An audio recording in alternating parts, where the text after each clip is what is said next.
लाडकी बहीण योजना जूनचा हप्ता कधी येणार? तर मित्रांनो, असेच व्हिडिओ पाहण्यासाठी आपल्या कामाच्या गोष्टी यूट्यूब चॅनलला सबस्क्राईब करा.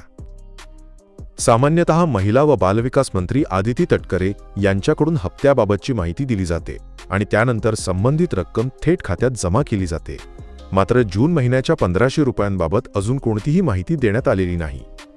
लाडकी बहीण योजनेचा जून आणि जुलै महिन्याचा हप्ता एकत्र दिला जाण्याची शक्यता आहे. सध्या जून महिना संपायला काहीच दिवस उरले आहेत आणि अद्याप सरकारकडून कोणतीही अधिकृत घोषणा आलेली नाही. याआधी सुद्धा या योजनेत काही वेळा सलग 2 महिन्यांचे हप्ते एकत्र महिलांच्या खात्यात जमा करण्यात आले होते.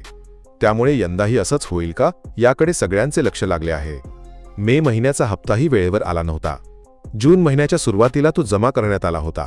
त्यामुळे जून महिन्याचा हप्ता जुलैच्या सुरुवातीला येण्याची शक्यता वर्तवली जात आहे.